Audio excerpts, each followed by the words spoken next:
All right, today we're in lesson 64 using logarithms.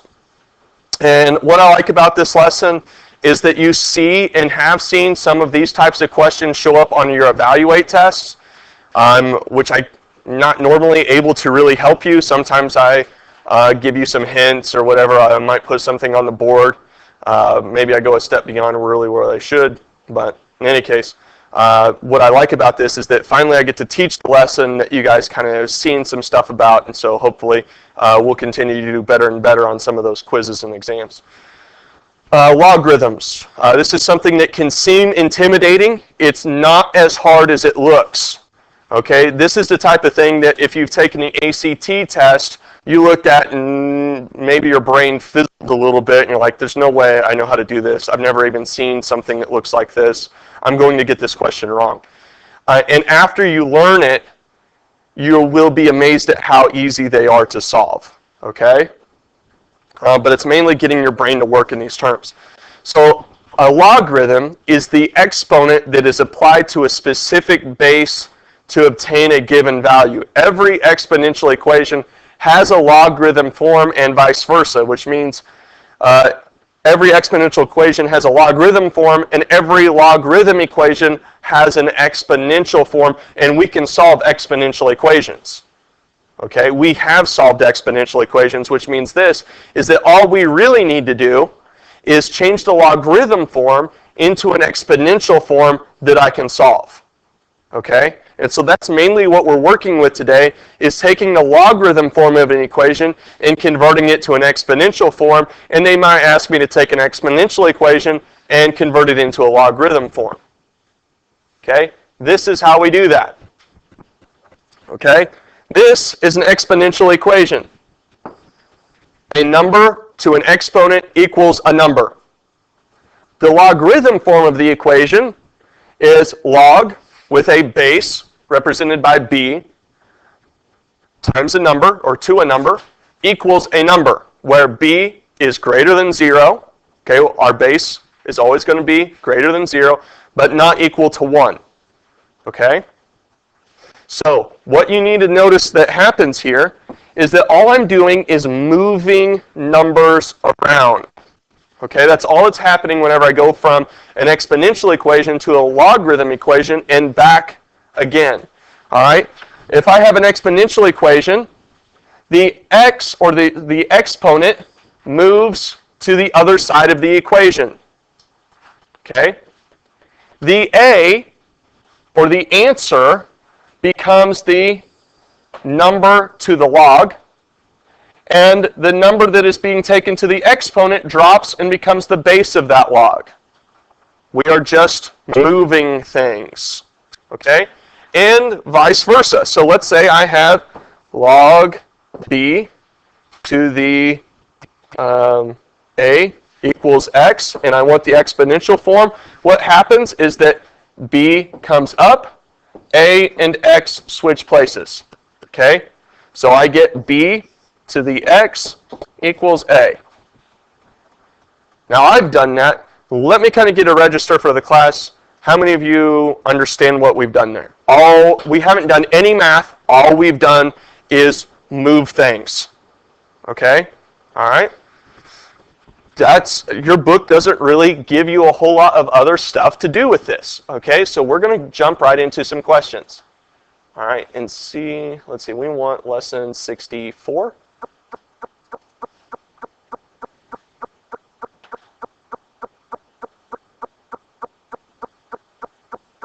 Okay. All right, so we want to write this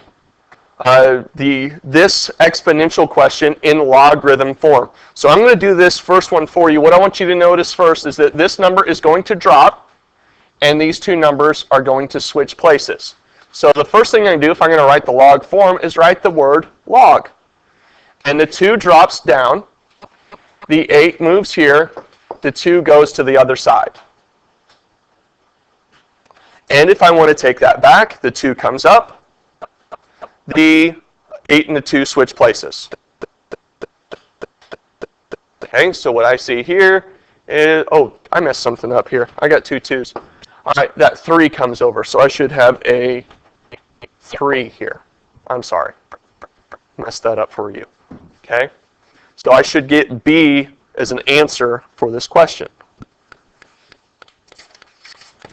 Log base 2, 8 equals 3. We feeling a little bit better yet? Great.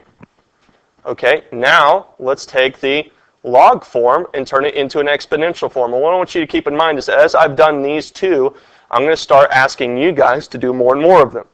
Okay, the 4 comes up. Okay, the 16 and the 2 switch places, but keep in mind there has to be an exponent, so as that 2 comes across, it becomes the exponent, and 16 goes to the other side. And the way I can check this as I move from log form to exponential form, where I have all the numbers in all the places, is I'll know that I'm right when the question makes sense. Is 4 squared 16? Okay? And I would know that I was wrong if I had something like 4 to the 16th equals 2. That's obviously not true. I've done something wrong. 2 to the 4th, 2 to the 4th isn't 16. Actually it is. Never mind. 2 to the 4th is 16, but that's not how these things switch. All right, so hopefully we understand the 4 comes up, the 2, whenever it comes across, becomes the exponent, 16 becomes the answer. All right, by raise of hands, how many of us get this so far? Excellent. All right, so let's move into, let's see. Amy, how do you feel about this so far? Good, or do you want to, you're in the middle. All right. Are you having more trouble converting from log to exponents or from exponents to logs? Or both? Okay, so let's work out another one. Let me make one up here. Let's say I have log. I'm going to make something up here. Okay, it may not actually work, but all I really want to see is can you move them?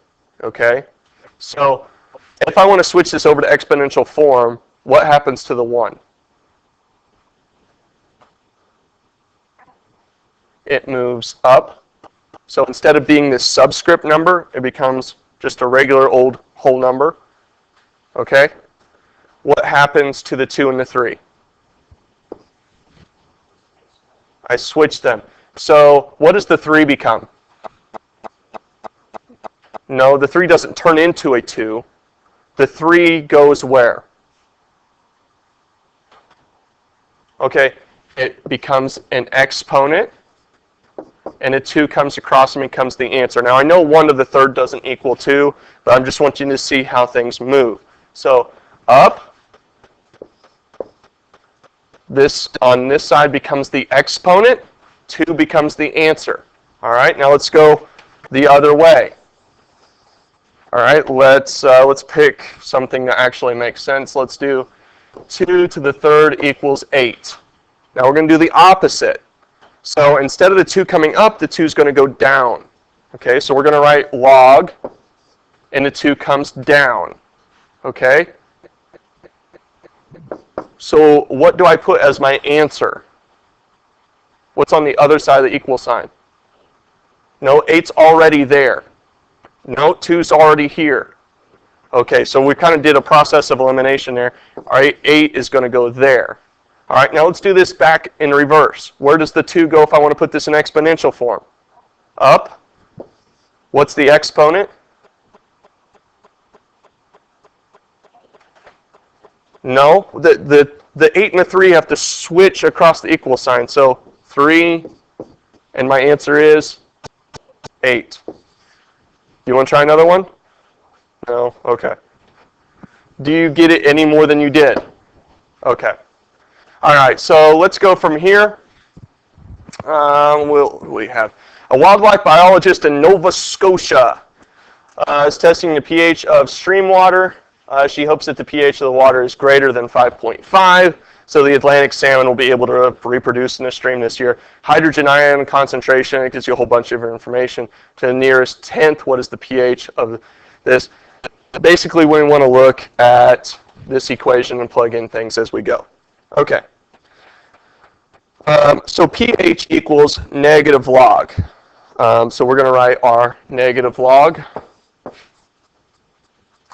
And they tell me what H is. Okay? They tell me that it's that right there. Okay, so next to that, instead of h plus, we're going to put 0.000. I'm counting 1, 2, 3, 4, 5, 4, 5, 1, 9. Okay? We want to know what this equals. Okay? So if I want to know what the pH is, here all I have to do is I'm going to pull out the calculator. And I'm going to show you where our log button is. Now the first thing I'm going to do is I'm going to hit negative, because we notice in our equation here it said negative log. So I'm going to hit negative, and notice my log button is over here on the left-hand side, about a little more than halfway down. Right underneath your x squared is log. And now I'm going to hit 0.0 with 5 zeros. 1, 2, 3, 4, 5, 1, 9. And my pH level is, hold on. Yeah, it's 0.57. Hold on. Did I not do enough of them? The nearest tenth was the pH level. Oh, yeah, I got it right. It's not 0.57. It should be 5.7, which we got. Okay? Easy enough? Just plug the information in wherever they tell you to plug it. Okay. All right, number 4, logarithm form. And this is freezing on me. All right, but we still have it, so even if I can't write on the board, maybe we can still explain it.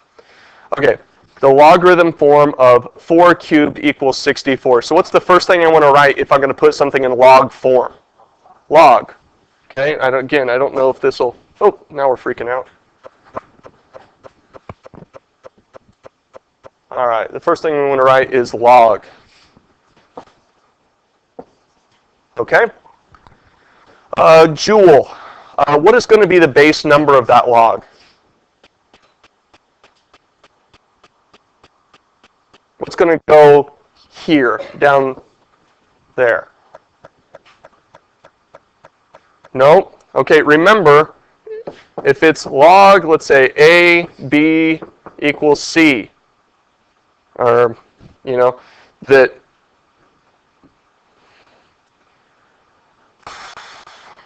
all right, what I have is A to the C equals B.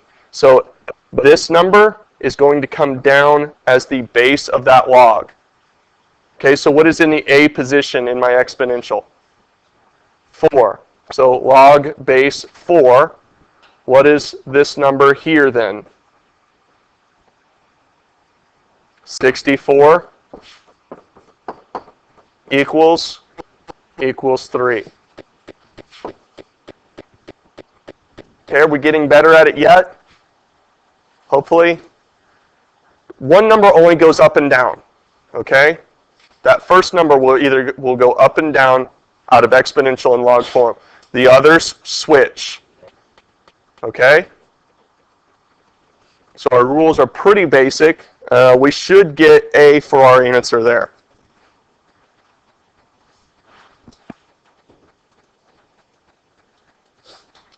All right, number 5. All right. Use the formula R equals log base 10I, where R is the measurement of the Richter scale and I is the intensity, to find the Richter scale measurement of an earthquake with intensity of 184 million ergs. So all we're doing here is we are doing log base 10, and we're putting in 184 million. Okay. Now, some of your calculators will do this just the way that it is. And the way that you know this is that if you, and I can't pull it up because my calculator on the board won't do it, but if you have a newer calculator, maybe one that looks like this, you can check your answer. If you go down to math and go all the way down to A, which says log base, you can plug it in exactly as it appears there. But if you don't, we rewrite this. Okay? And your calculator will still do it, but we have to reimagine it. Okay? So what we end up doing is we make this a division question of log 184 million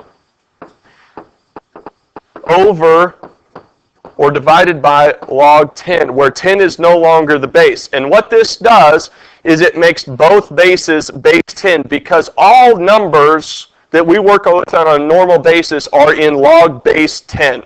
So essentially what this has done is that it's made those log base 10, 184 million over log base 10, 10. Okay? So as I plug this in my calculator, I'm going to hit log 184 million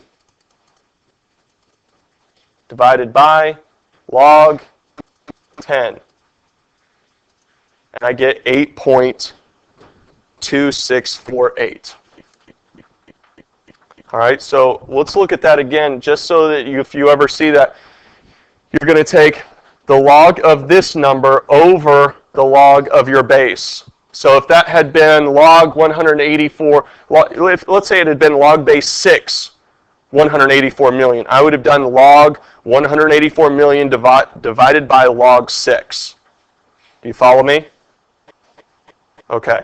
So if you forget that, go back, watch the video. Okay? Listen to this part of it and get reminded on what it is that we need to do. All right. 6, 7, and 8 are just converting back and forth. Let's see. Miguel, we want to take number 6. We want to put it in log form. What's the first thing I'm going to do if I'm going to put something in log form? I need to write what? If I'm going to put it in log form, what does it need? It needs a L-O-G. What does that spell? Log. And we need a log. Okay? If we're going to put something in log form. What happens to the 7? Where does it go? The base. Good. All right. Where does the 4 go? Over to the other side of the equal sign. 4. And where does 2,401 go? Right here. 2,401. Okay? That's where it goes. Okay? All right, Maddie. I want to take log base 2, 16 equals x and put it in exponential form. Do you know how to write that? No? What happens to the 2? And can anybody tell me what happens to the 2? Am I still going to be in log form? No, I'm going to drop the log. So what happens to the 2 as I drop the log? It goes up. So it goes above the line, okay? Where it was below the line, now it's above the line. All right? What is the exponent? X. And what is it equal? Okay, does that help? Okay? Up and switch. Okay? And I should always have an exponent. So whatever comes across from the answer side to the question side becomes the exponent. Okay? Let's see, Diana, can you help me with number 8? We want to put this in exponential form. So what happens to the 8? Goes up. What is the exponent? So you're not moving it.